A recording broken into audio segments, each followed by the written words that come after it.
దేవుడి బిడ్డలకు వందనాలండి. ఈ నాకు చాలా ఇష్టమైన కీర్తన, ఎందుకంటే ఈ 146 కీర్తన ద్వారా దేవుడు నా గురించి మాట్లాడాడు. హల్లెలూయా, దేవునికి స్తోత్రం. కాబట్టి ఇక్కడ యెహోవాను స్తుతించుడి,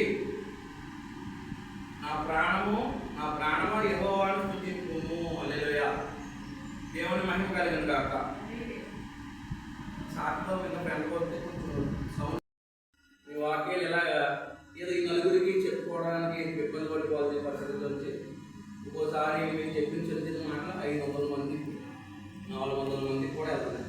హల్లెలూయా, దేవుని స్తోత్రం. చిన్న ఆశీర్వాదం వదులుకుంటే దేవుడు ఏం చేస్తాడు? పెద్ద పెద్ద ఆశీర్వాదాలు ఇస్తాడు. హల్లెలూయా, యూట్యూబ్లో కూడా మన ఛానల్ ఉంది. హల్లెలూయా, దేవుని మహిమ కలిగిన గాక. దేవుని ఇంకా ఇంక్రీజ్ అవుతాం. అది దేవుని స్తోత్రం. హల్లెలూయా, దేవుని మహిమ కలిగిన గాక. యెహోవాను స్తుతించుడి, నా ప్రాణమా యెహోవాను స్తుతించుము. నా జీవిత కాలం అంతా నేను యెహోవాను స్తుతించెదను, నేను బ్రతుకు కాలం అంతా నా దేవుని కీర్తించెదను.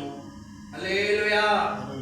మరి ఇక్కడ కీర్తనకారుడు అంటాడు, నా జీవిత కాలం అంతా యెహోవాను స్తుతించెదను. యెహోవాను స్తుతించుడి, నా ప్రాణమా యెహోవాను స్తుతింపుము. హల్లెలూయా. అక్కడ వింటున్న వారిని దేవుడు అక్కడ కీర్తనకారుడు ప్రోత్సహిస్తూ ఉన్నాడు, దేవుని స్తుతించడానికి ప్రోత్సహిస్తూ ఉన్నాడు.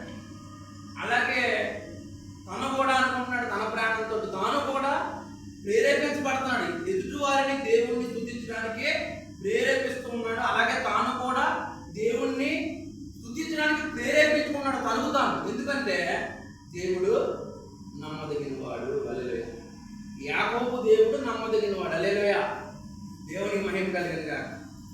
యాకోబు సాధారణమైనటువంటి మనలాంటి వాడే. యాకోబు కూడా గొప్పవాడేం కాదు. యాకోబు కూడా మరి ఆయన కూడా కొన్ని పొరపాట్లు చేసిన వాడే. హల్లెలూయా, కానీ దేవుడు మాత్రం అతని విషయంలో దేవుడు నమ్మదగిన వాడిగా ఉన్నాడు. దేవుడు నమ్మదగిన ఉన్నాడు. మనుషులు ఒకవేళ అపనమ్మకస్తులు అయినప్పటికీ కూడా దేవుడు అపనమ్మకస్తుడు కాడు. యాకోబు దేవుడు ఎంతో నమ్మదగిన వాడు, ప్రార్థనలో ఆలకించేవాడు.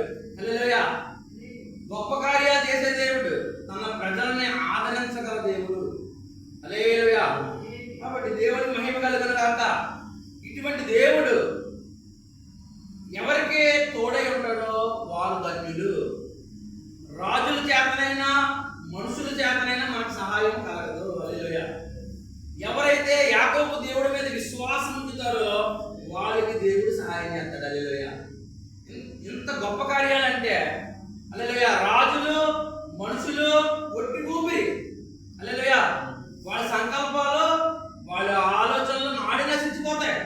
కానీ యాకోబు దేవుడని యెహోవా ఆయన కార్యాలు ఆయన ఆలోచనలు గొప్పవి. హల్లెలూయా. కాబట్టి ఆయన మొరపెట్టే వారందరికీ, ఆయనకి నిజముగా మొరపెట్టే వారందరికీ యెహోవా సమీపంగా ఉన్నాడు. దేవుని మహిమ కలుగును గాక. కాబట్టి దయచేసి జ్ఞాపకం చేసుకోండి, ఆయన నమ్ముకోవడం, అలాగే ఆయన స్తుతించడం, ఆయన మీద ఆధారపడడం, ఈ మూడు కూడా ఆయన ఆరాధించడం కూడా మూడు కావాలి. హల్లెలూయా. ఆయన నమ్ముకోవడం, ఆయన మీద ఆధారపడడం, ఆయన ఆరాధించడం, ఆయన ఎవరైతే స్తుతిస్తారో, ఆయనకి ఎవరైతే మొరపెట్టుకుంటారో, ఎవరైతే ఆయన విశ్వాసం ఉంచుతారో వాళ్ళకి ఏ మేలు పొదువై ఉండదు. హల్లెలూయా. కాబట్టి ఆయన ఎంతో గొప్ప దేవుడు.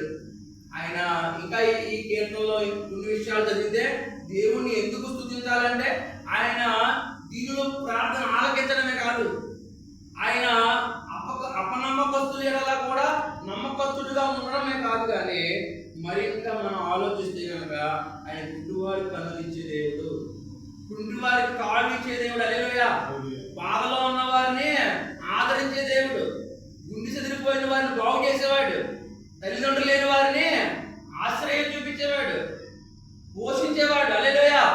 ఆయన ఎంతో గొప్ప దేవుడు. కాబట్టి మనం మన కుటుంబాలు, హల్లెలూయా, నమ్మకంగా ఆయన మన జీవిత కాలం అంతా కూడా ఏదో ఆదివారం కాదు, మన జీవిత కాలం అంతా కూడా యెహోవాను స్తుతించాలి. హల్లెలూయా.